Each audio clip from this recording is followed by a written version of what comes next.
창세기 16장에는 세 명의 등장인물이 나옵니다. 아브라함과 사레와 하갈인데요. 그러나 오늘은 하갈의 관점에서 말씀을 좀 보려고 합니다. 이 점을 기억하면서 오늘 말씀에 귀 기울여 주시면 좋겠습니다. 일제강점기 낙후한 시골에서 나고 자란 한 아이가 있었습니다. 이 아이의 아버지는 궁핍한 살림이지만 어렵게 책을 구해서 어린 아들에게 읽혔습니다.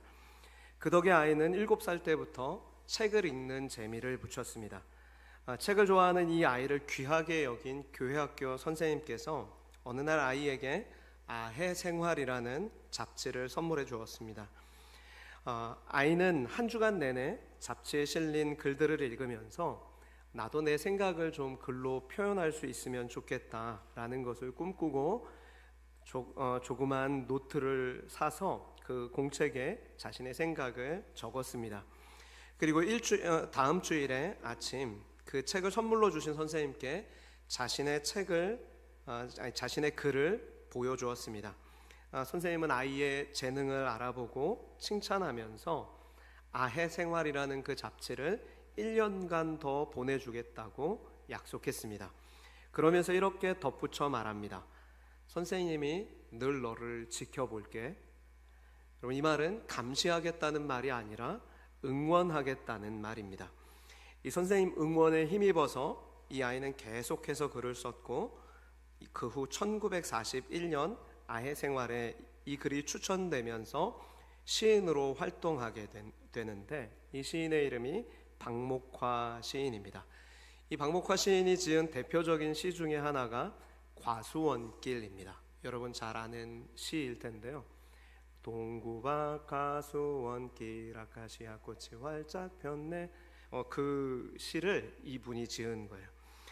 여러분, 이 박목화 시인의 스토리는 누군가의 관심과 응원이 한 사람의 인생을 어떻게 변화시키고 성장시킬 수 있는가를 우리에게 보여줍니다.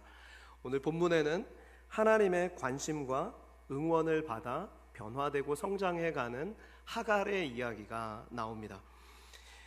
하갈은 평화롭고 안전한 보금자리에서 쫓겨났습니다.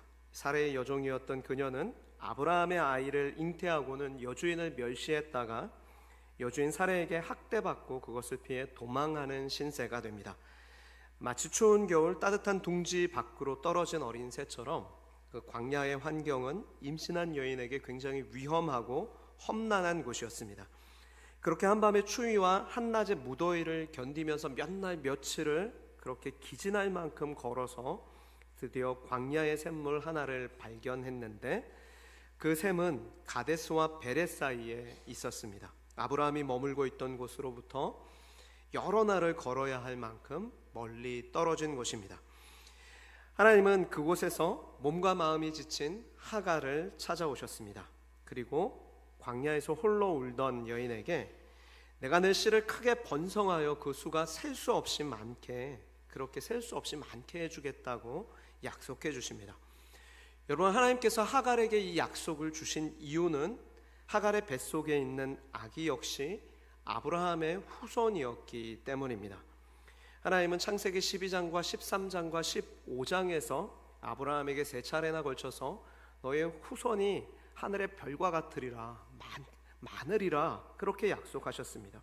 그러면서 창세기 15장 5절에서는 밤하늘의 별을 보게 하시면서 무별을 셀 수 있나 보라, 내 자손이 이와 같으리라 라고 약속하셨는데 그 약속하신 말씀을 지금 신실하게 이루기 위해서 하갈의 뱃속에 있는 아이 역시도 크게 번성해서 그 수가 셀 수 없게 많게 해주겠다고 동일한 약속을 주고 계신 것입니다. 뿐만 아니라 하나님은 하갈에게 다시 내 여주인에게로 돌아가서 복종하라, 그 수하에 복종하라고 말씀해 주셨습니다. 오늘 이 일련의 사건을 보면서 우리는 아주 중요한 복음의 진리와 삶의 태도를 배우게 됩니다. 그렇다면 오늘 말씀을 통해서 우리가 만나는 하나님은 어떤 분이시고 또 우리가 배우고 순종해야 할 태도가 무엇입니까? 오늘 성경은 우리에게 하나님을 두 가지로 소개하는데 첫째는 하나님은 반드시 언약을 이루시는 분이시라고 소개합니다. 여러분, 하나님은 반드시 언약을 이루어 주시는 분입니다. 조금 전에도 말씀드렸지만 하갈이 여종이었으나 많은 자의 어머니가 될 수 있었던 건 하나님께서 아브라함에게 뭇별과 같이 너의 자손이 많이 불어날 것을 약속해 주셨기 때문이지 하갈이 꿈꾸고 소망했기 때문이 아닙니다. 여러분, 믿음에는 두 종류가 있습니다. 희망의 믿음과 약속의 믿음이 있습니다. 언뜻 보면 두 가지가 같아 보이지만 그 내용은 전혀 다른 것입니다. 왜냐하면 희망의 믿음은 겉보기에는 굉장히 그럴듯하고 긍정적인 것으로 비추어지지만 그것은 말씀에 전혀 기초를 두지 않고 세상 사람과 똑같이 내가 바라고 내가 꿈꾸고 내가 소망하는 것을 믿음이라고 착각하는 것입니다. 그러나 그것은 희망이지 믿음이 아닙니다. 희망은 이루어질 수도 있고 이루어지지 않을 수도 있습니다. 그러나 약속의 믿음은 반드시 이루어집니다. 희망은 내가 원하는 것이지만 약속은 하나님께서 말씀하시는 것이기 때문입니다. 그래서 때로는 희망보다 약속이 화려하지 않아 보일 수도 있습니다. 왜냐하면 희망은 내가 원하는 거니까 얼마나 크게 꿈꾸고 막 희망하고 바라겠어요. 그런데 약속은 희망보다 화려해 보이지 않을 수 있지만 반드시 성취되는데, 왜냐하면 그것은 하나님의 약속이고 성경의 진리이기 때문입니다. 시편 89편 34절에 보니까 하나님 이렇게 말씀하십니다. 내 언약을 깨뜨리지 아니하고 내 입술에서 낸 것은 변하지 아니하리로다. 하나님은 반드시 약속을 이루신다. 그 약속을 번복하지 않겠다. 여러분, 우리가 이 믿음을 가져야 하는 것입니다. 하나님의 약속은 반드시 성취됩니다. 인생에 많은 불가능과 장애물과 고통이 있습니다. 많은 사람이 그런 어려움을 겪습니다. 아마 이 자리에 앉으신 분 중에도 여러 인생의 문제를 겪고 그 문제를 해결하기 위해 하나님께 기도하는 분들이 있을 줄 압니다. 아마 대부분 그렇게 기도하고 계실 줄 압니다. 많이 가졌던지 적게 가졌던지 배웠던지 못 배웠던지 모든 사람은 저마다의 인생의 문제를 가지고 삽니다. 그리고 그 문제를 해결하려고 몸부림치는 것이죠. 그때 예수님께서 우리에게 주시는 약속의 말씀이 뭐냐면 마태복음 21장 21절 22절 말씀입니다. 우리 같이 한번 이 말씀 읽어보겠습니다. 시작. 내가 진실로 너희에게 이르노니 만일 너희가 믿음이 있고 의심하지 아니하면 이 무화과 나무에게 된 이런 일뿐만 아니라 이 산더러 들려 바다에 던져지라 하여도 될 것이요 너희가 기도할 때에 무엇이든지 믿고 구하는 것은 다 받으리라. 아멘. 그럼 이것이 하나님의 약속이고 또 하나님의 뜻이라면 지금 당장 여러분의 삶 가운데 여러분이 구하고 있는 문제가 해결될 기미가 보이지 않더라도 그 문제가 해결됩니까? 안 됩니까? 예, 해결될 것입니다. 그것을 확신하십니까?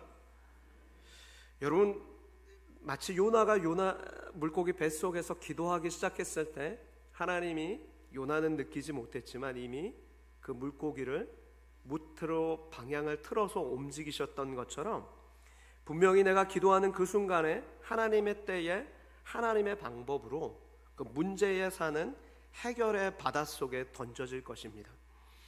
여러분, 이 확신 있는 믿음을 가져야 하는 것입니다. 그럴 때 우리 마음속에 절망이 기쁨으로 변하게 돼요. 염려가 평화로 바뀌게 되는 것입니다. 아무것도 염려하지 말고 오직 모든 일에 기도와 간구로 너희 구할 것을 감사함으로 하나님께 아뢰라. 그리하면 모든 지각에 뛰어난 하나님의 평강이 너희 마음과 생각을 지키시리라. 주님의 말씀입니다. 그러므로 여러분, 염려하며 사는 건 그리스도인의 삶의 태도가 아닙니다. 하나님은 우리 기도에 반드시 응답해 주시겠다 약속하셨기 때문에 염려하지 않고 믿고 주님께 맡기며 주님이 주님의 때에 해결해 주실 것을 기대하며 사는 것이 그리스도인의 마땅한 태도입니다. 하나님은 약속을 반드시 이루어 주시는 분이시라 오늘 성경은 그렇게 말씀합니다. 두 번째로 하나님은 나를 살피시는 분이십니다. 우리 13절 말씀을 주보에 적어놨는데 제가 읽겠습니다. 하갈은 자기에게 말씀해 주시는 여호와를 나를 돌보아 주시는 하나님이라고 불렀다. 하갈이 이런 데서 나를 돌보시는 하나님을 뵙다니 라고 한 데서 그런 이름이 생긴 것이다. 여러분, 오늘 우리가 붙들어야 할 약속의 말씀이 무엇입니까? 하나님이 나를 살피시는 분이다. 하나님이 나를 돌보아 주시는 분이다. 이 진리를 우리가 붙잡아야 한다는 것입니다. 여러분, 하나님은 이 불쌍한 여종 하갈을 알고 계셨습니다. 그녀의 이름도 알고, 그녀가 지금 왜 도망하고 있는지도 알고, 그리고 지금 갈 바를 알지 못하고 광야를 헤매고 있다는 것도 다 지켜보셨습니다. 그래서 고난을 견디지 못하고 도망간 하갈을 찾아오셨는데, 그날 이 하갈이 그 자기를 찾아온 하나님을 만나고 어떻게 고백합니까? 나를 살피시는 하나님을 내가 만났다. 하나님이 나를 지금까지 돌보아 주고 계셨군요 하면서 그 하나님을 만나게 된 것입니다. 그리고 그 하나님의 약속을 힘입어서 다시금 여주인 사라에게로 돌아가서 인고의 세월을 견디고 마침내 약속의 아들 그 이스마엘을 얻게 된 것입니다. 여러분, 오늘 우리의 관심은 여기에 있습니다. 이 하갈이 이 광야에서 하나님을 만나기 전까지만 해도 그녀는 하나님의 이름을 제대로 불러본 적이 없어요. 그런 여인이었습니다. 그러나 하나님은 어떤 분이시라고 오늘 우리에게 지금 성경이 말씀하고 있는 것입니까? 나를 살피시는 분이다. 그녀의 이름과 형편과 마음과 인생의 모든 여정을 지켜보고 계셨다. 이게 감시라 그랬어요? 응원이라 그랬어요? 예, 응원입니다. 그렇게 다 지켜보고 알고 계셨습니다. 왜냐하면 그분의 이름이 나를 살피시는 하나님, 나를 돌보시는 하나님이기 때문입니다. 여러분은 하나님이 진실로 여러분의 인생과 그 여정을 다 보고 계시며 지금까지 여러분의 인생에서 내렸던 어떤 결정과 여러분의 어떤 행동과 여러분의 삶의 그 모든 과정을 하나님께서 돌봐주고 계셨다는 것을 믿으십니까? 하나님이 나의 형편, 나의 공고함, 나의 기쁨과 슬픔, 나의 실패와 분노, 의심과 방황까지도 다 알고 계시는 하나님이심을 믿으십니까? 그렇다면 그 사실이 내 삶에 어떤 의미가 있습니까? 여러분, 우리가 하나님을 생각할 때 하나님은 나를 살피시는 분이다. 하나님은 나를 다 지켜보고 나를 돌보고 계시는 분이다. 여러분, 우리가 이 하나님에 대한 믿음이 있으면 우리가 어떻게 우리의 삶을 살게 됩니까? 언약을 반드시 이루시는 하나님, 나를 살피시는 그 하나님을 믿는 사람은 자신의 신분을 기억하고 자녀답게 살아요. 그러니까 답게 삽니다. 제가 여기다가 어떤 특별한 수식어를 붙이지 않고 가로 안에 답게 살 수 있습니다라고 쓴 이유는 이 신분을 가르쳐주는 말이 너무 많기 때문에 그래요. 조금 이따 살피겠는데, 우리가 나를 살피시는 하나님을 믿는 사람은 어떻게 산다고요? 첫 번째로 자신의 신분을 기억하고 답게 살 수 있습니다. 8절 말씀을 보면 하나님이 광야의 샘물 곁에 앉아 울고 있는 하갈에게 사레의 여종 하갈아 라고 부르십니다. 여러분, 다시 말하면 하갈이 있어야 할 곳이 사레의 여종의 자리라는 것입니다. 그런데 마치 하갈이 주인처럼 행세하고 여주인 사레를 멸시한 것은 그녀가 지금 자신의 신분을 잊어버렸다는 것을 의미하겠죠. 여러분, 이 말씀은 오늘날 우리 한국 사회, 한국 교회, 우리 신자들에게 적용하면 이와 같은 거예요. 오늘 한국 교회의 대부분의 문제는 성도가 하나님의 자녀로서 그리스도인의 신분을 잊어버리고 그렇게 살기 때문에 많은 문제들이 발생하고 있는 것입니다. 성도가 성도답지 못하고 목사가 목사답지 못하고 그리스도인이 그리스도인답지 못할 때 파생한 문제들이 수많은 갈등과 교회의 타락으로 이어진 것입니다. 그러므로 나를 살피시는 하나님을 믿고 사는 사람은 그 하나님 앞에서 자신의 신분을 기억하고 사는 거예요. 오늘 그 하나님께서 그래서 하갈에게, 자신의 신분을 잊은 하갈에게 내가 어디서 왔으며 어디로 가느냐라고 묻고 계신 것입니다. 이 질문, 내가 어디서 왔으며 어디로 가느냐라는 이 질문은 범죄한 인간이 내가 지금 어디서 벗어났는지, 지금 내 현 위치를 발견하고 있어야 할 곳으로 되돌아가라는 그런 눈물 어린 하나님의 호소인 것입니다. 이런 많은 경우 사람들이 죄에 대해서 어떻게 생각하냐면 무엇을 하지 말아야 할 것을 한 것을 죄라고 여깁니다. 그리고 해야 할 것을 하지 않은 것도 죄라고 성경은 이야기하는 거죠. 물론 그것은 자범죄에 대한 아주 탁월한 설명입니다. 가령 예를 들면 성경이 분명히 도둑질하지 말라, 하나님 십계명에 말씀하셨죠. 그런데 도둑질하면 그것은 죄입니다. 누군가를 미워하면 살인하는 것과 똑같다고 하셨는데, 누군가를 미워했다면, 미워하지 말아야 하는데 미워했다면 그것 역시도 죄입니다. 하지 말아야 할 것을 하는 것, 죄인 것이죠. 그런데 나아가 해야 할 것을 하지 않는 것도 죄입니다. 부모를 공경하라 말씀하셨는데 부모를 공경하지 않는 것을 아무렇지도 않게 생각하면 그것 역시 죄인 것입니다. 그러나 더 넓은 차원에서 죄란 마땅히 있어야 할 곳에서 벗어난 것이 죄입니다. 자신의 신분을 망각하고 그 있어야 할 그 자리에서 벗어난 것이 죄예요. 여러분이 이해하기 좀 쉽게 한 가지 우리가 좀 상상해 보면서 이야기를 전하겠습니다. 여러분 한번 가정해 보십시오. 여러분이 애지중지 키우는, 사랑을 듬뿍 담아 키우는 금붕어가 있습니다. 아침 저녁으로 그 어항에 든 금붕어를 보면서 사랑한다고도 말해주고 또 먹이도 주고 청소도 해서 살기 좋은 깨끗한 환경을 만들어 주었습니다. 이 금붕어를 얼마나 사랑하고 아꼈는지 금붕어에게 붕순이라는 이름도 지어줍니다. 그런데 하루는 여러분이 밖에 나갔다가 집에 와서 보니까 이 붕순이가 침대에 와서 편안하게 누워있는 것입니다. 내가 사는 어항은 너무 좁으니까 주인이 사는 저 자리가 너무 편해 보이는 거죠. 그래서 그 푹신한 침대에 나와가지고 거기에 누워서 아가미를 벌떡거리며 누워 있습니다. 외출했다가 돌아온 여러분이 마음에 어떤 마음이 그 모습을 보고 어떤 마음이 들겠습니까? 어떤 생각이 들겠습니까? 아마도 첫 번째 생각은 저게 곧 죽겠구나 하는 그 마음에 얼른 금붕어를 다시 손으로 잡아서 어항에 넣어줄 것입니다.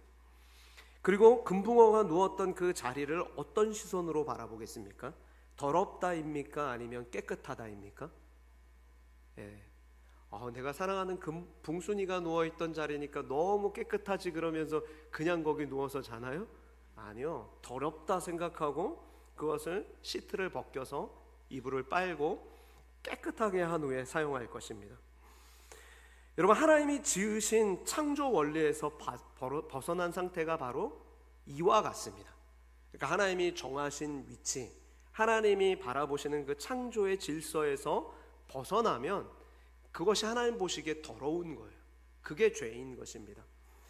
여러분, 우리가 도둑질, 살인, 폭력 이런 것도 죄라고 하지만 요즘에 인권 문제다 하면서 동성애를 자꾸 인권이라는 탈바꿈 시켜가지고 막 시민단체들이 막 그렇게 하는데 그거를 기독교 단체가 죄라고 얘기하는 이유가 뭐예요? 하나님 정하신 창조 질서에서 벗어났기 때문에 그게 굉장히 하나님 보시기에 추한 죄예요. 더러운 죄예요. 아무리 사랑으로 포장해도 그건 더러운 죄일 뿐입니다. 있어야 할 곳에서 벗어났을 때 성경은 그것을 죄라고 부르는 것입니다. 그래서 하나님은 지금 자신의 신분을 잊고 그 자리에서 벗어난 하갈을 향해서 내가 어디서 왔으며 어디로 가느냐, 너가 지금까지 과거의 모습을 돌아봐. 너가 지금까지 잘 살아왔니? 너가 너 신분대로 맞춰서 잘 살아온 거 맞니? 라고 물으시는 거예요. 그러면서 다시 너가 있어야 할 그곳으로 돌아가라. 그렇게 말씀하고 계신 것입니다. 그러므로 우리도 삶이 힘겹고 고통스러울 때 단지 내 힘든 상황만 보고 원망하고 여기서 그냥 끝내버리면 내 삶이 편하지 하면서 도망치는 그런 삶을 선택하길 하나님 원하시는 거 아니에요. 그럴 때 뭐라고 얘기하시냐면 사례의 요정 하가라 내가 어디서 왔느냐 물어보시는 하나님의 음성을 들을 수 있어야 하는데, 그건 바로 지금껏 내가 하나님의 자녀다운 신분으로서 제대로 내 삶을 살아왔느냐라는 것을 보아야 한다는 것입니다. 여러분, 성경은 우리의 신분에 대해서 뭐라고 말씀합니까? 베드로전서 2장 9절에서는 너희는 택하신 족속이요 왕같은 제사장이라 그의 소유된 나라라 그렇게 말씀합니다. 여러분, 옆에 있는 분 한번 쳐다보시겠습니까? 왕같은 제사장이십니다. 그렇게 축복해 주시면 좋겠어요. 왕같은 제사장이에요. 거룩한 나라입니다. 요한복음 1장 12절에서는 우리의 신분을 어떻게 밝혀요? 하나님의 자녀가 되는 권세를 주셨다고 말씀하세요. 여러분, 옆에 있는 분 보세요. 내 딸이에요? 하나님의 딸이에요? 하나님 딸이에요. 근데 하나님 딸인데 내 딸인 것처럼 막 함부로 대했다면 그 막 큰일 나요. 하나님 자녀라. 요한복음 1장 12절. 또 우리의 신분에 대해서 디모데후서 2장 3절에서는 뭐라고 말씀합니까? 너는 그리스도 예수의 좋은 병사로 나와 함께 고난을 받으라 라고 말씀합니다. 그리스도 예수의 좋은 병사입니다. 우린 좋은 군인이에요. 그러므로 성경이 뭐라고 얘기하냐면 로마서 13장 14절과 에베소서 6장 11절에 그리스도로 옷 입고 하나님의 전신갑주를 입으라 라고 말씀하죠. 여러분, 이것이 우리의 신분입니다. 그러므로 그리스도인이 신분에 걸맞게 산다는 건 왕같은 제사장답게 세상에 주눅들지 않고 당당하게 하나님의 아름다운 덕을 선포하며 사는 것입니다. 여러분, 그렇게 살고 계십니까? 직장에서 어깨 쭉 펴고 나 그리스도인이야. 너 왜 나 몰라봐? 나 그리스도인이야 라고 하면서 그렇게 주님의 왕같은 자녀답게 하나님의 아름다운 덕을 전하세요? 아니면 나 그리스도인이야 그랬다가 한국 교회 욕먹을 거 생각해갖고 얘기 못하고 비밀인데 너 친하니까 너한테만 얘기하는데 사실은 나 예수 믿어 그러고 얘기하세요? 왕같은 제사장답게 사셔야 돼요. 하나님의 아름다운 덕을 소개하는데 부끄럽지 않을 삶의 태도와 그런 모습이 우리에게 회복되어야 하는 것입니다. 신분에 걸맞게 살아야 하는 거죠. 하나님의 자녀답게 은혜와 진리에 충만하게 젖어서 사셔야 합니다. 바짝 메마른 삶이 아니라 은혜와 진리에 걸맞게 사는 거예요. 그 붕순이처럼 침대에 막 나와가지고 주인 자리 꿰차면서 내가 하나님이야 그렇게 살면 안 되는 거죠.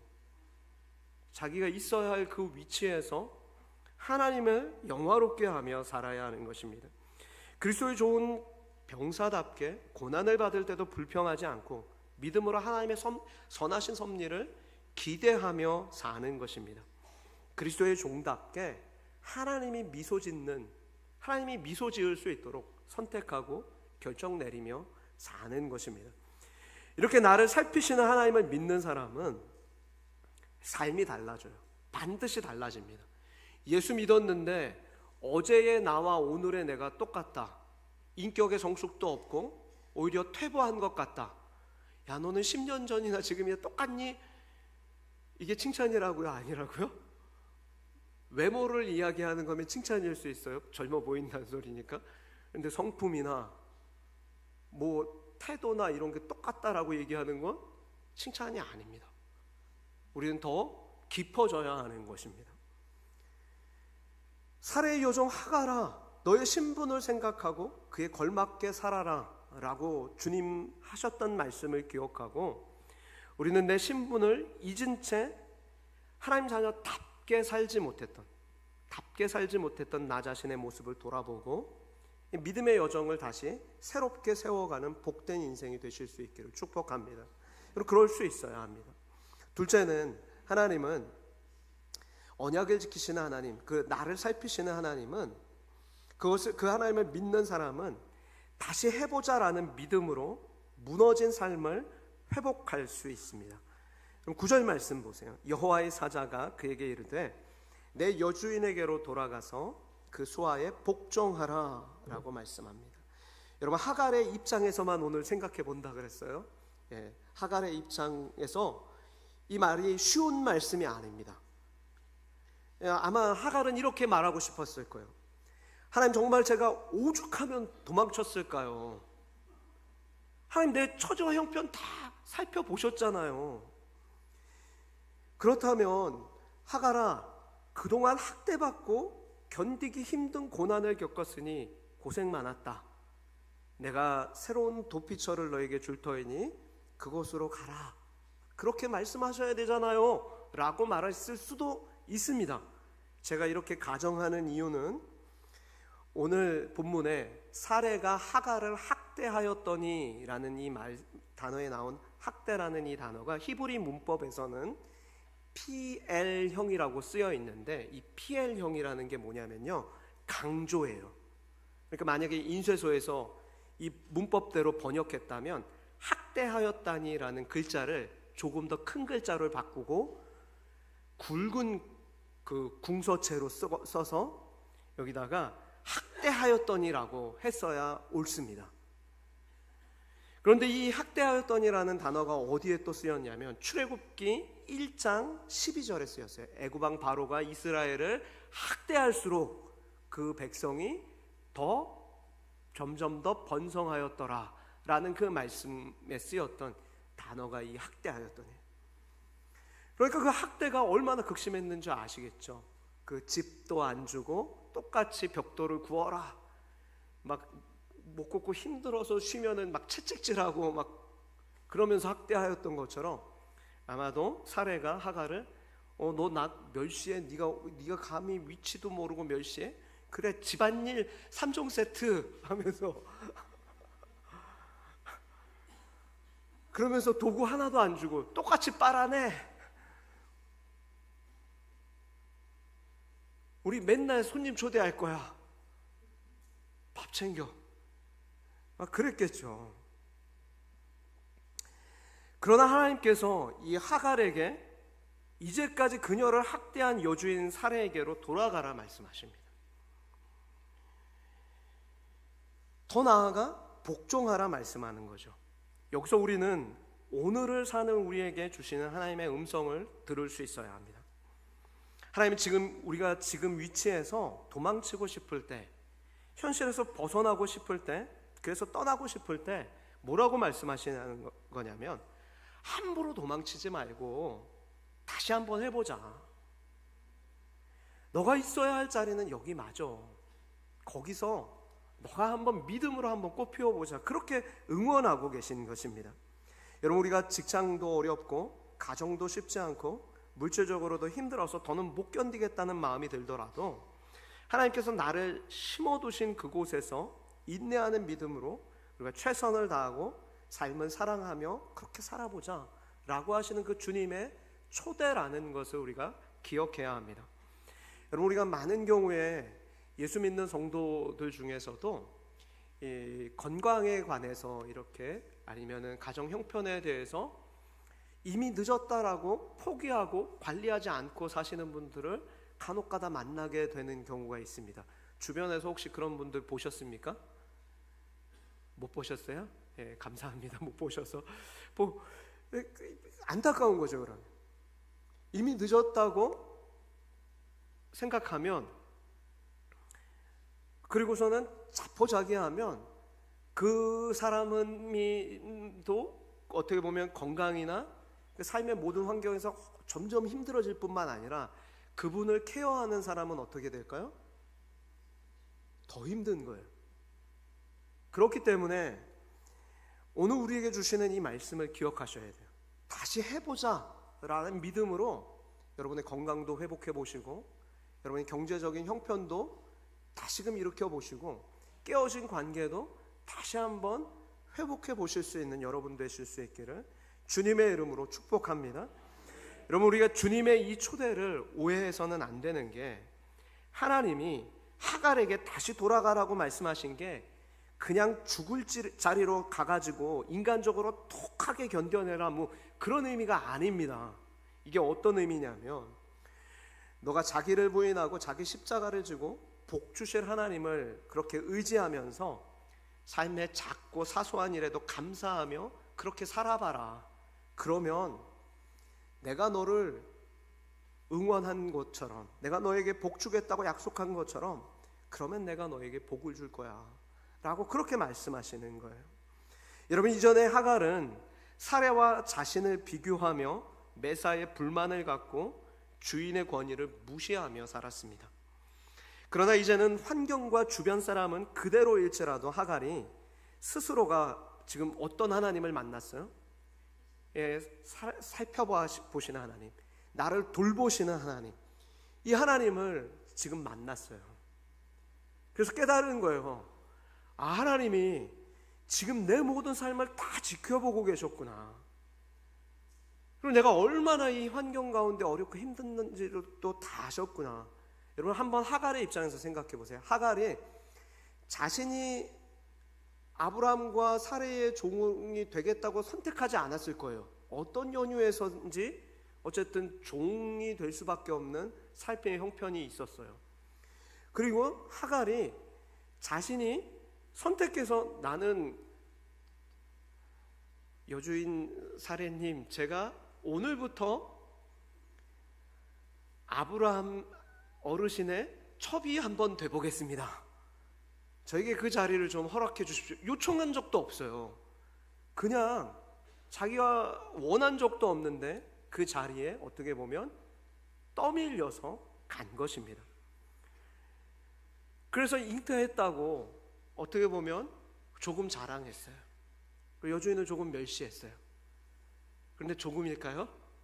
제가 궁금했어요. 그래서 성경에 이 멸시하다는 단어를 봤더니 다른 곳에서는 어떻게 이 멸시하다는 단어가 번역이 되냐면, 내가 너를 저주하는 자에게는 저주를 내리겠고, 너를 복 주시는 자에게, 너를 축복하는 자에게는 복을 주겠다라고 하셨더니, 하나님의 말씀, 그 말씀에 쓰였던 이 저주라는 단어가 멸시하다라는 단어와 똑같은 단어예요. 그러니까 잠깐 깔본 정도가 아닌 거죠. 그런데 우리가 인생을 가만히 돌아보니까 우리가 이 하갈처럼 살더라고요. 내가 잘못한 건 생각하지 않아요. 그래서 늘 상대방의 잘못을 찾아요. 그리고 어떤 어려움이 있으면 그것을 막 저주할 만큼 그렇게 우리의 언어가 좋지 못한 말을 쏟아내며 살더라고요. 근데 그렇게 비록 살고 넘어지고 깨지고 막 그렇게 자기 잘난 줄 알고 살던 하갈이었지만, 정말 다 너 그거 잘못 살았다는 걸 이제 어떻게 보면 사례를 통해서 배운 거잖아요. 그러면서 도망자가 돼서 삶의 모든 걸 다 잃어버렸을 때 그 인생의 밑바닥에서 누구를 만났습니까? 나를 살펴보시는 하나님을 만나게 된 거예요. 여러분, 그러므로 우리 그리스도인은 고난 자체로 해결할 수 있는, 보는 게 아니라 고난을 하나님의 복으로 해석할 수 있는 눈이 열려야 하는 것입니다. 고난 가운데 있지 않았다면 하갈이 지금까지 자신을 만나주시는 하나님을 만났을까요? 못 만났을까요? 못 만났을 거예요. 그런데 그 자리에서 이제 하갈은 나를 살펴보시는 하나님을 만났습니다. 그래서 이제 하갈은 다르게 살기 시작하는 거예요. 나를 살펴보시는 하나님 앞에서 내 신분을 기억하고 약속하신 그 말씀을 기억하고 이제 순종하며 사는 것입니다. 인고의 삶을 지낸 후에 이제 이스마엘을 얻게 되는 것이죠. 여러분, 10절과 11절 말씀을 보십시오. 자, 그렇게 약속하신 하나님을 붙잡고 감사하며 살면 그러면 하나님이 함께 해주시겠다는 약속을 더해 주셨는데, 이렇게 말씀합니다. 우리 같이 한번 10절 11절 읽어보겠습니다. 시작. 여호와께서 내가 내 씨를 크게 번성하게 하여 그 수가 많아 셀 수 없게 하리라. 여호와의 사자가 또 그에게 이르되 내가 임신한 즉 아들을 낳으리니 그 이름을 이스마엘이라 하라. 이는 여호와께서 내 고통을 들으셨습니다. 하갈이 하나님의 말씀에 순종하여 돌아갔을 때 어떤 복을 주신다는 거예요? 아들을 낳으면 크게 번성하게 해주시겠다, 그렇게 말씀하셨고, 아들의 이름이 이스마엘인데 하나님이 들으신다, 하나님이 들으신다라는 그 이름으로 지으라는 거예요. 평생 이스마엘아 이스마엘아 부를 때마다 뭐라고 고백하고 있는 거예요? 하나님이 들으신다, 하나님이 들으신다, 그렇게 고백하는 거예요. 하갈이 이 하나님을 만난 거예요. 저는 여러분이 이 하나님을 만나실 수 있기를 축복합니다. 여러분의 현실이 어려워도 내가 너의 신음을 듣고 너의 기도를 다 듣고 있으니 내가 복 줄 테니 나와 다시 한번 해보자 라고 말씀하시는 그 하나님의 음성을 들을 수 있기를 축복합니다. 하나님의 위로와 약속의 말씀을 들은 하갈이 이렇게 대답하는 거예요. 13절 말씀, 하갈이 자기에게 이르신 여호와의 이름을 나를 살피시는 하나님이라 하였으니 이는 내가 여기서 어떻게 나를 살피시는 하나님을 배웠는고 함이라. 14절, 이러므로 그 샘을 브엘라 헤로이라 불렀으며 그것을 가데스와 베레 사이에 있더라. 여러분, 지금까지 내가 홀로 광야에 울고 있는 줄 알았는데 하나님께서 이 광야에서도 나를 살피며 돌봐주고 계셨구나 하는 걸 깨달은 것입니다. 그래서 자신이 머물던 광야의 샘을 브엘라 헤로이, 이 뭐예요? 살피고 지키고 인도하시는 하나님의 우물, 살피고 지키고 인도하시는 하나님의 우물이다 라고 그 이름을 지은 거예요. 사랑하는 여러분, 이 광야길에서 하갈과 태중의 아이를 살린 것은 샘물입니까? 하나님이십니까? 하나님이세요. 그의 고통을 들으시고 보시고 앞으로 그의 삶을 안전과 자손의 번성까지 내가 약속해 줄게 라고 하셨던 이 하나님이 하갈과 이 태중의 아이를 살린 것입니다. 하갈의 미래는 아브라함이나 사레의 손에 달려있지 않습니다. 여러분의 미래는 그 어떤 누군가에게 달려있는 것이 아니라 하나님께 달려있는 거예요. 현실이 아무리 힘겹고 도망치고 싶을지라도 지금까지 내가 어떻게 살아왔는가? 나는 하나님의 자녀답게 살았는가? 내게 맡기신 삶의 자리와 사명을 놓치지 않고 잘 붙들고 살아왔는가? 이것을 기억하는 것이 중요하다고 오늘 하나님은 말씀하시는 것입니다. 아니면 내가 그 자리에서 벗어나 방황하고 있지는 않는가? 너 자신을 성찰하라고 그렇게 하나님은 말씀하시는 것입니다. 여러분, 우리는 인생에 고난이 있을 때 우리 자신을 성찰할 수 있는 그런 믿음의 안목이 여러분에게 열릴 수 있기를 바랍니다. 내가 사명의 자리에서 벗어나 있지는 않습니까? 내가 하나님의 자녀답게 내게 맡기신 그 사명을 잘 붙들고 살아왔는가? 이것을 기억해야 한다는 거죠. 여러분, 소아과 전문의이자 가족 전문 심리학자인 제임스 dobson이라는 분이 이런 이야기를 했습니다. 이분도 크리스찬이기 때문에 이런 이야기를 하는 거예요. 젊은 시절 폭풍에 당황하지 마라. 앞으로 더 좋은 시간이 올 것이다. 그것을 믿어라. 왜냐하면 하나님이 너의 인생을 붙잡고 계시기 때문이다. 여러분, 이것이 어디 청년들에게만 해당하는 이야기이겠습니까? 여러분의 인생의 폭풍을 잠잠케 하실 수 있는 분은 누구십니까? 하나님이세요. 그 하나님이 지금도 여러분의 삶을 지켜보고 계심을 믿으십니까? 하갈을 찾아와 다시 회복하게 하신 그 하나님께서 오늘 내게 찾아와서 다시 한번 해보자, 다시 한번 건강해지고 다시 한번 경제적으로 일어나보고 다시 한번 떨어졌던 믿음의 자리에서 회복해보고 다시 한번 신분에 걸맞게 사명 감당하며 그렇게 살아보자, 그렇게 축복해 주고 계심을 믿으십시오. 그리고 그 용기 내어 감사함으로 삶의 모든 어려움을 이겨내고 앞으로 더 좋은 것이 올 것을 기대하고 열매 맺으시기를 주님의 이름으로 축복합니다. 기도하겠습니다. 하나님 아버지, 우리 삶을 지켜보시며 인생길에서 어려움 당할 때 돌보아 주시고 보존해 주신 은혜에 감사합니다. 그런 하나님의 은혜와 긍휼을 잊지 않고 살게 해주시니 감사합니다. 언제 어디서나 우리와 함께 하시는 하나님의 손길을 의지하여 이제 더욱 그리스도인답게, 하나님의 자녀답게, 왕같은 제사장답게, 주님의 좋은 군사답게 그렇게 우리의 삶의 모든 고난을 이겨내고 낙심하지 않고 약속하신 말씀 붙잡고 소망으로 살아가겠사오니 성령님 우리를 붙잡아 주시고 승리하게 하여 주옵소서. 예수님의 이름으로 기도합니다. 아멘.